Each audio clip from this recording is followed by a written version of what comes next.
নাবালিকাকে অপহরণ করে ধর্ষণের দায়ী এক সন্তানের পিতাকে 20 বছরের কারাদণ্ড দিল আদালত। একই সাথে জরিমানা করা হয় 10,000 টাকা। জরিমানার অর্থ অনাদায়ে আরও 2 বছরের কারাদণ্ড। সাজাপ্রাপ্ত ব্যক্তির নাম রাজু দাস। দীর্ঘ শুনানি শেষে বিলোনিয়া জেলা ও দায়রা আদালতের বিচারপতি এই রায় ঘোষণা করেন।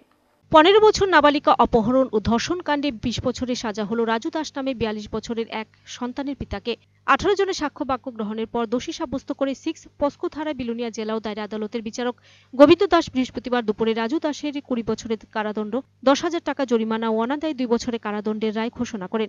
নাবালিকা অপহরণ ও ধর্ষণ কাণ্ডের ঘটনা ঘটে গত 2021 সালে ফেব্রুয়ারি মাসের 28 তারিখে। রাজু দাসের বাড়ি বিলোনিয়া থানাধীন ঈশানচন্দ্রনগর এলাকায়। ঘরে বিবাহিত স্ত্রী সহ একটি কন্যা সন্তান রয়েছে তার। 15 বছর নাবালিকার সাথে পরিচয় হয় মামার বাড়িতে।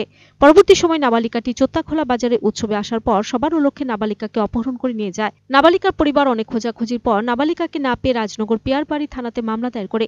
এরপর বিলোনিয়া থানার পুলিশ তল্লাশি চালিয়ে রাজু দাস ও নাবালিকাকে উদ্ধার করে নিয়ে আসে থানাতে। পুলিশ নাবালিকাকে পরিবারের হাতে তুলে দেওয়ার পর রাজু দাসের বিরুদ্ধে অপহরণ ও ধর্ষণের মামলা নথিভুক্ত করে বিলোনিয়া আদালতে সোপর্দ করে। দীর্ঘ 4 বছর পর নাবালিকা অপহরণ ও ধর্ষণ কাণ্ডের ঘটনার সাথে জড়িত অভিযুক্ত রাজু দাসের বিরুদ্ধে সাজা ঘোষণা করেন বিলোনিয়া আদালতের বিচারক। সরকারি পক্ষে মামলাটি পরিচালনা করেন স্পেশাল পিপি প্রভাতচন্দ্র দত্ত। আমি Shri Prabhatchandra Datta, special PP, special court Belonia. আজকে নাবালিকা অপহরণ ও ধর্ষণকাণ্ডে রাজু দাস নামে এক ব্যক্তিকে আদালতের বিচারক শ্রী গোবিন্দ দাস 20 বছরের সশ্রম কারাদণ্ড দেয় এবং 10,000 টাকা জরিমানা করে অনাদায়ে 2 মাসের জেল। 18 জনের সাক্ষ্য বাক্য গ্রহণ করা হয়। 6 পক্সো ধারায় এই রায় দেন। আর কবে হয়েছিল ঘটনাটা? ঘটনাটা হয়েছিল 28/2/2021 তারিখ।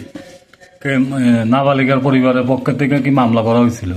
নাবালিকার পরিবারের পক্ষ থেকে মামলা করছে। কোন থানাতে মামলা করছিল? পিয়ারবাড়ি থানায়। পিয়ারবাড়ি থানাতে মামলা করছিল।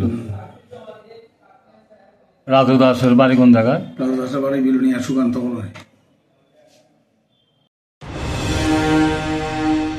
Bureau report, search India TNN।